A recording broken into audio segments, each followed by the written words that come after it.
मेरे पूरे social media परिवार को मेरा यानी निधि शिमाली का नमस्कार।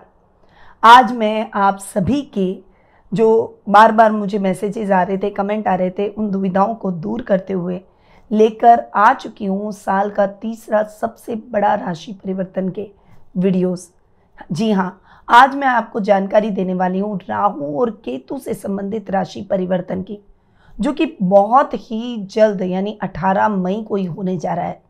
रविवार को दोपहर 4:35 पर राहु मीन राशि से अपनी मित्र राशि कुंभ में और केतु अपनी सम राशि कन्या से अपनी सम राशि सिंह में प्रवेश कर जाएंगे और लगभग 18 महीने यानी 5 दिसंबर वर्ष 2026 तक ये यहीं विराजमान रहेंगे।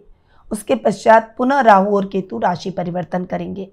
राहु और केतु के बारे में अगर हम जानें तो राहु और केतु 9 ग्रहों की संज्ञा में आ चुके हैं और इन्हें हम छाया ग्रह की संज्ञा देते हैं।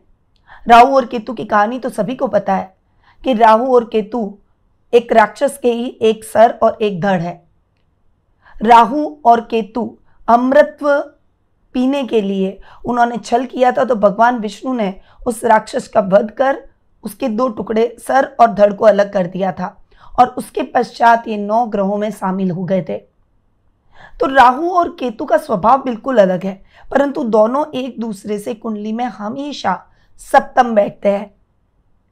राहु जो कि बदला लेना जानता है, राहु के पास दिमाग है, राहु दिमाग से सोचता है, राहु की आंखें हैं, राहु की दृष्टियां हैं, 5वीं 7वीं और 9वीं दृष्टि है। जिस प्रकार गुरु की 5वीं 7वीं और 9वीं दृष्टि है, उसी प्रकार राहु की भी है, परंतु गुरु की दृष्टि शुभ रहती है और राहु की दृष्टि शनि की तरह विनाशकारी होती है। राहु बहुत ज़्यादा अटैचमेंट करवाता है। कई बार किसी चीज़ को लेकर हम इतने ज़्यादा अटैच हो जाते हैं, इतना ज़्यादा हमें लालच आता है कि उसको पाने के लिए हम हमारे सारी सीमाएं लांघ जाते हैं, कुछ भी करने को तैयार हो जाते हैं, किसी भी हद तक चले जाते हैं। वहीं केतु एक ऐसा ग्रह है जिसके पास दिमाग है ही नहीं, केवल धड़ है केतु का, तो उसके पास केवल दिल है, इसीलिए वो माफ करना जानता है। केतु गुप्त विद्याओं को प्राप्त करवाता है। केतु मोक्ष प्रदाता ग्रह के रूप में जाना जाता है। केतु जीवन में स्पिरिचुअलिटी को लेकर आता है, मटेरियलिस्टिक चीजों से दूर करता है। केतु छुड़ाने का काम करता है, राहु अटैच करने का और केतु डिटैच करने का। दोनों में जमीन आसमान का अंतर है, परंतु फिर भी दोनों एक साथ ही राशि परिवर्तन करते हैं। ये हमेशा उल्टी चाल चलते हैं, पश्चिगामी चलते हैं, यानी वक्री चाल में चलते हैं। जहां पर दूसरे ग्रह सीधी चाल चलते हैं, उसी प्रकार राहु और केतु हमेशा वक्री ही चलते हैं। राहु और केतु छाया ग्रह होते हुए भी हमारे जीवन पर बहुत गहरा प्रभाव डालते हैं। ये जिस भी स्थान पर बैठते हैं, जिस भी भाव में बैठते हैं, उस भाव के अकॉर्डिंगली ये अपने रिजल्ट देते हैं। राहु को इक्विवेलेंट टू शनि मानते हैं और केतु को इक्विवेलेंट टू मंगल मानते हैं। राहु और केतु का ये जो राशि परिवर्तन है, ये बहुत ही इंपॉर्टेंट रहेगा सभी राशियों के लिए। इवन ये साल ही इंपॉर्टेंट है क्योंकि इस साल में सभी बड़े ग्रह राशि परिवर्तन कर रहे हैं। अभी 14 मई को गुरु का राशि परिवर्तन हुआ, 29 मार्च को शनि का और अब राहु और केतु का। और आज ये जो मैं वीडियो लेकर आई हूं, क्षमा प्रार्थी हूं वीडियो देर से देने के लिए, आप लोग काफी टाइम से इंतजार कर रहे हैं, पर मैं अब आपको सभी राशियों के अलग अलग 12 राशियों के हिसाब से वीडियो देती चली जाऊंगी। अब तक मैं आपको मेष और वृषभ राशि की वीडियो प्रदान कर चुकी हूं और आज बारी है केवल और केवल मिथुन राशि वालों की। ये वीडियो ओनली फोकस है मिथुन राशि वालों के लिए। तो अगर आपकी मिथुन राशि है, आपके परिवार में किसी की मिथुन राशि है, आपके मित्रों में, सर्कल में, आपकी फैमिली में, तो आप इस वीडियो को देखें। अगर ये पसंद आए तो इसे लाइक करें और अगर अच्छा लगे तो इसे अपने स्टेटस पर लगाएं, इसे दूसरे लोगों को भी शेयर करें। चलिए आ जाते हैं मिथुन राशि पर कि मिथुन राशि वालों के लिए राहु और केतु का ये राशि परिवर्तन क्या रिजल्ट लेकर आएगा। अब मिथुन राशि के लिए राहु और केतु अभी तक बैठे थे, राहु बैठे थे आपके 10th हाउस में और केतु बैठे थे आपके 4th हाउस में। 4th हाउस में बैठकर कहीं ना कहीं आर्थिक स्थिति को फ्लक्चुएट कर रहे थे, माँ से संबंध विच्छेद कर रहे थे, घर से दूर रहना पड़ रहा था। वहीं कर्म भाव में राहु बैठकर लीगल सफलताएं आपको दिला रहे थे, परंतु वर्क पॉलिटिक्स का आप शिकार बन रहे थे। ये सब चीजें आपके साथ में हो चुकी हैं। पर अब राहु और केतु राशि परिवर्तन कर चुके हैं और मिथुन राशि वालों के लिए राहु आ गए नवम भाव में और केतु आ गए आपके थर्ड स्थान में। आपको मैं ये बात बता दूं कि केतु राहु जैसे थर्ड, सिक्स्थ और 11th में अच्छे रिजल्ट देता है, वैसे केतु भी थर्ड, सिक्स्थ और 11th में बेस्ट रिजल्ट देते हैं। इसलिए केतु का थर्ड हाउस में बैठना आपके लिए बहुत ही अच्छे परिणाम लेकर आएगा। परंतु राहु यहाँ पर बैठ रहे हैं आपके भाग्य स्थान में, और पहले चर्चा मैं राहु की ही करूंगी, क्योंकि राहु की दृष्टियों को भी डिस्क्राइब करना होता है। राहु का प्रभाव हमारे जीवन पर केतु से थोड़ा ज्यादा रहता है। तो राहु आपके 9th हाउस में आ चुके हैं, भाग्य के स्थान में बैठ गए। राहु जब बैठते हैं ना, वहां उस भाव को थोड़ा सा डिस्टर्ब करते हैं। अब देखिए, यहां पर बैठकर राहु कई तरीके के बड़े चेंजेस आपके जीवन में ला सकते हैं।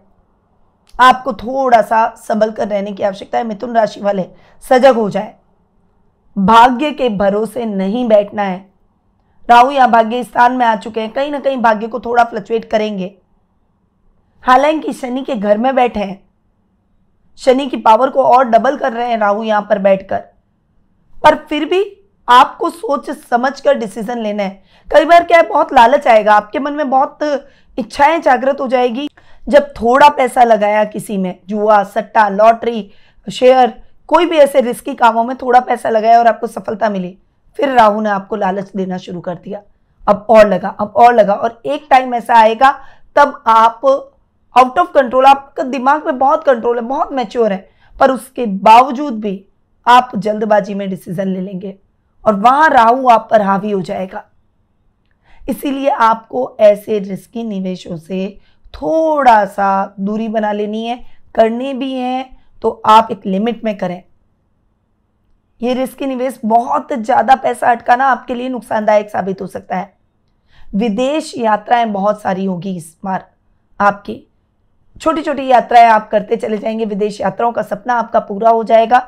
जो लोग अब्रॉड से रिलेटेड काम करते हैं उनके लिए ये समय बहुत अच्छा है। राहु यहाँ बैठकर आपको सपोर्ट करेंगे। अब राहु 9th के अंदर बैठे हैं, तो हायर एजुकेशन से जुड़े हुए छात्र छात्राएं जो अब्रॉड में जाकर पढ़ाई करना चाह रहे हैं, उनके लिए भी ये टाइम पीरियड रास्ते खोलता हुआ दिखाई देगा। आपको बस एक आदत को हमेशा अपनाना है, पहले अधूरे पड़े हुए कार्यों को पूरा करना है, उसके बाद नया काम शुरू करना है। ऐसा नहीं हो एक काम आपका चल रहा है, आप ओवर कॉन्फिडेंस में आ गए, अब मैं दूसरा शुरू कर दूं। अरे उस काम को तो आप जमाइए, उसके बाद नया काम शुरू कीजिए। कई बार लोग क्या है, एक काम शुरू करते हैं, थोड़े दिन वो बहुत अच्छा चल जाता है तो ओवर कॉन्फिडेंस हो जाता है, और राहु ऐसा देंगे, क्योंकि राहु ओवर कॉन्फिडेंट बनाते हैं, अंडर कॉन्फिडेंट बनाते हैं, कंफ्यूज करते हैं, डराते हैं, हर तरीके से राहु टेस्ट लेते हैं। तो यहां पर राहु 9th में बैठे, आपको ये ध्यान रखना होगा कि राहु टेस्ट जरूर लेंगे। आपको भ्रमित नहीं होना है। आपको, अगर आपने एक काम पे फोकस कर रखा है, तो अगर कोई आपको समझा के जाता है यार यार ये काम बहुत अच्छा है, ये भी कर ले, तो आपको उसकी बातों में नहीं आना है। आपको उस काम पे पहले फोकस करना है। आप एक काम को पूरा अच्छे से सेट कर दीजिए। उसमें जब आपको ऐसी स्थिति लग जाए कि भाई अब ये काम पूरा तरीके से सेट है, अब मैं कुछ नया कर सकता हूं, तभी आप नए कार्य में हाथ डालिए। उससे पहले बिल्कुल भी नहीं, वरना नुकसान हो सकता है। राहु के नेगेटिव रिजल्ट, अपोजिट रिजल्ट मिल सकते हैं। राहु एक ऐसा ग्रह है, बहुत जल्दी रिजल्ट देता है। अगर आप कुछ अच्छा करने जाएंगे, धैर्य से सही डिसीजन लेंगे, तो राहु आपको भिखारी से राजा भी बना देगा। और अगर आपने गलत डिसीजन इंपल्सिव होकर ले लिया, तो राजा से भिखारी भी बना देगा। राहु इस टाइप का ग्रह है और बहुत जल्दी रिजल्ट देता है, अचानक ग्रह रिजल्ट देता है। तो अगर राहु का आपको सदुपयोग करना है, शनि के घर में बैठा है, शनि को सपोर्ट कर रहा है, ठीक है ना, तो अगर आपको अच्छा रिजल्ट चाहिए, बहुत धैर्य से डिसीजन लीजिए। जल्दबाजी किसी भी चीज में नहीं करनी है। हमको क्यों भागना है, हमें धैर्य और पेशेंसली आगे बढ़ते चले जाना है। राहु आपको बेस्ट रिजल्ट जरूर देंगे। आध्यात्मिक कार्यों में राहु आपको हेल्प करेंगे। स्पिरिचुअल यात्राएं भी हो सकती है। कभी कभी मन करेगा कि यार ये क्या करना है, जरूरी नहीं है, परंतु आपको अपनी spiritual healing time to time करते रहनी है। ये आपके लिए मेंटली स्टेबिलिटी के लिए, फोकस के लिए बहुत जरूरी है। और राहु कभी भी आपको भ्रमित नहीं कर सकेगा अगर आप स्पिरिचुअल हीलिंग करते रहेंगे तो। अब राहु की दृष्टियों पर आते हैं। देखिए, यहां पर मैंने आपको बताया नहीं, अभी बता देती हूं कि गुरु जो कि आपकी राशि में बैठे, उनकी नवम दृष्टि भी राहु पर है, परंतु यहाँ पर राहु की दृष्टि भी गुरु पर है। ये दृष्टियां वाइस वर्सा हो गई, इसलिए न्यूट्रल हो गई। गुरु को नुकसान राहु की दृष्टि से नहीं है, परंतु राहु को गुरु की दृष्टि से फायदा जरूर होगा। यानी कहीं ना कहीं कोई ना कोई घर का बड़ा अनुभवी व्यक्ति, आप जब भी कहीं अपने मार्ग से भटकेंगे ना, तो वो आपको राह जरूर दिखा देगा, आपको मार्गदर्शन जरूर दे देगा। गुरु की वजह से वो आपका गुरु बनकर आपको मार्गदर्शन देगा। तो बस पेशेंसली आगे बढ़ें, अपने घर के बड़ों का सम्मान करें, उनकी आज्ञा का पालन करें, राहु के रिजल्ट बेस्ट हो जाएंगे। अब राहु की दृष्टियों पर आते हैं। देखिए, राहु की पंचम, सप्तम और नवम दृष्टि होती है, जो कि शनि के समान विनाशकारी होती है। अब राहु की पंचम दृष्टि आपकी राशि पर पड़ रही है, यानी लग्न पर पड़ रही है। राहु की सप्तम दृष्टि आपके थर्ड हाउस पर पड़ रही है, और राहु की नवम दृष्टि आपके पंचम भाव पर पड़ रही है। अब यहां पर दृष्टियों को भी डिस्क्राइब करने में कई चीजें देखनी पड़ती है। राहु की दृष्टि मिथुन राशि पर पड़ रही है, राहु की राशि मानी जाती है ये, तो यहां पर राहु दृष्टि जो डाल रहे हैं, उससे मिथुन राशि वालों को अच्छे रिजल्ट मिलेंगे। मतलब कोई काम करने में कंफ्यूजन था अब तक, आप सोच रहे थे करूं या नहीं करूं, ये करना चाहिए या नहीं, इसमें आगे बढ़ना चाहिए या नहीं, डिसीजन मेकिंग नहीं बन पा रही थी, अब बनेगी। राहु की दृष्टि की वजह से बनेगी। हाँ, मैंने कहा राहु की दृष्टियां विनाशकारी हो रही है, परंतु यहां पर आप देख लीजिए कि मिथुन राशि को राहु की राशि मानते हैं, तो कोई भी अपने घर को देखेगा तो क्या अपने घर का खराब करेगा। अगर शनि भी अपने घर पर दृष्टि डालेंगे तो भले कितनी भी विनाशकारी दृष्टि हो, शनि अगर अपने घर को देखेंगे तो वो अच्छा ही करेंगे, क्योंकि कोई व्यक्ति अपने घर का बुरा नहीं चाहता। यहां पर राहु की जो दृष्टि मिथुन राशि वालों पर पड़ रही है, वो आपको फोकस और करेगी, आपके फोकस को बढ़ाएगी। आप जिस लक्ष्य को पाने के लिए थोड़ा सा कंफ्यूज थे, करूं नहीं करूं, वो हुआपो की स्थिति खत्म हो जाएगी, डिसीजन मेकिंग बहुत अच्छी हो जाएगी। आप अपने लक्ष्य को अर्जित करेंगे, आपने जो भी टारगेट बनाए उन टारगेट को आप बहुत अच्छे से अचीव करेंगे। वैसे भी मिथुन राशि में गुरु भी बैठ गए, राहु की दृष्टि भी मिथुन राशि पर पड़ रही है, तो मिथुन राशि वालों के लिए ये टाइम पीरियड हर तरीके से बहुत अच्छा रहेगा। अब राहु की सप्तम दृष्टि की बात करें। राहु की सप्तम दृष्टि आपके थर्ड हाउस पर पड़ रही है। यहाँ राजनीति से जुड़े हुए कार्यों में आपको बड़ी सफलताएं मिल सकती है, पर छोटे भाई बहनों के साथ में डिटैचमेंट हो सकता है, क्योंकि यहाँ केतु भी बैठे, वो डिटैच कराते हैं, छुड़वाते हैं। संबंध खराब ना हो तो अपनी बोली पर वर्क कीजिएगा, सोच समझकर इन संबंधों को आगे बढ़ाइएगा। छोटे भाई बहनों के साथ विशेष रूप से इस समय कोई भी कंट्रोवर्शियल बयान देने से बचना होगा, वरना नेगेटिव पब्लिसिटी हो जाएगी, और ये नेगेटिव पब्लिसिटी कोई भी नहीं चाहता, वो आपके लिए नुकसानदायक हो सकती है।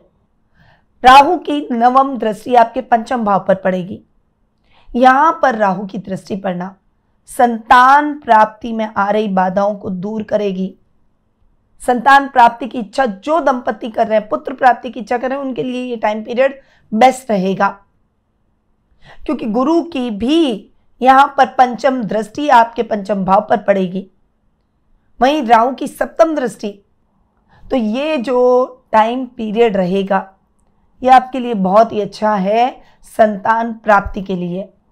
वहीं शिक्षा, अध्ययन, अध्यापन से जुड़ी हुई थोड़े से चैलेंजेस आएंगे, कभी कभी आप भ्रमित हो जाएंगे, अपने मार्ग से भटक जाएंगे, आपको ऐसे मित्र मिलेंगे जो कि आपको मार्ग से भटकाएंगे, परंतु आपको फोकस बनाए रखना है, अपने मार्ग से नहीं डटना है, हटना नहीं है, गिव अप नहीं करना है।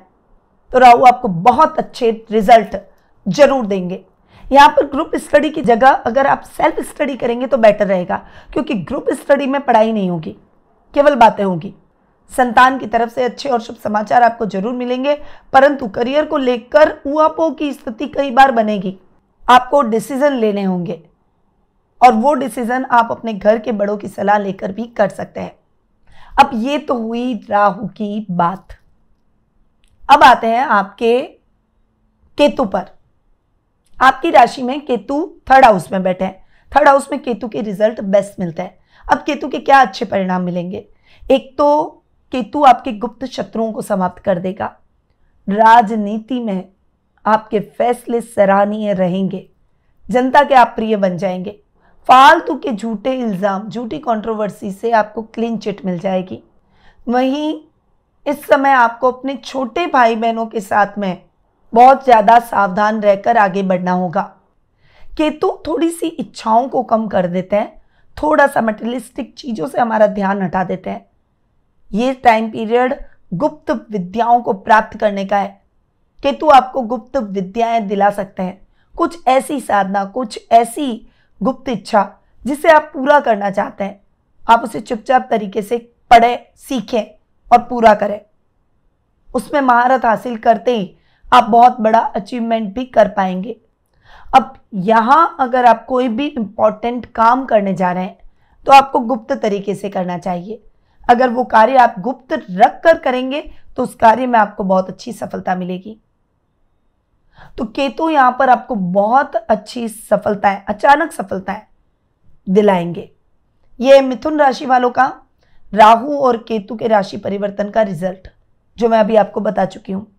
अब आते हैं कुछ ऐसे विशेष उपायों पर जो कि राहु और केतु से संबंधित होंगे और वो आपको जरूर करना है ताकि राहु और केतु के पॉजिटिव रिजल्ट आप बढ़ा सकें और जो भी कहीं पर भी मेटालिक रिजल्ट मिल रहे हैं उसको कम कर सकें। तो मिथुन राशि के जातकों को शनिवार को तांबे के एक लोटे में जल, कुशा और दुर्वा डालकर रखना चाहिए और स्नान के बाद इस जल को पीपल के पेड़ की जड़ में अर्पित करें। ऐसा करने से राहु और केतु से संबंधित शांति होती है, मेटालिक इफेक्ट कम होता है और पॉजिटिविटी बढ़ती है। पीपल के पेड़ के नीचे घी का दीपक शनिवार के दिन जरूर जलाएं। केतु से जुड़े हुए दोष को कम करने के लिए प्रतिदिन या फिर शनिवार को काले कुत्ते को रोटी या दूध देना आपके लिए बहुत ही कल्याणकारी और शुभ रहेगा। तो ये कुछ मैंने आपको उपाय बताए। इन उपायों को आपको राहु और केतु के दुष्प्रभावों से बचने के लिए जरूर करना चाहिए। अब यदि आपको ये वीडियो अच्छा लग रहा है, ये उपाय आप अपने जीवन में आगे जरूर करना चाहते हैं, तो आप मेरे वीडियो को लाइक करें और दूसरों को शेयर करें, अपने स्टेटस पर लगाएं ताकि दूसरों को भी इसका लाभ प्राप्त हो सके। अब मैं अपनी वाणी को यहीं विराम देती हूँ। स्वस्थ रहिए, व्यस्त रहिए, मस्त रहिए और हमेशा मुस्कुराते रहिए। जय श्री राधे कृष्णा। गुरुमानिधि श्रीमाली एक प्रसिद्ध ज्योतिषाचार्य हैं। उनके जोधपुर स्थित ज्योतिष संस्थान में महामृत्युंजय, काल सर्प दोष, मां बगलामुखी, विवाह बाधा निवारण पूजा एवं अन्य सभी प्रकार की पूजाएं संस्थान के विद्वान पंडितों द्वारा पूर्ण विधि विधान एवं शास्त्रोक्त रीति से संपन्न करवाई जाती है। अतः आज ही अपनी पूजा बुक करवाने हेतु इन नंबरों पर संपर्क करें 8955658362।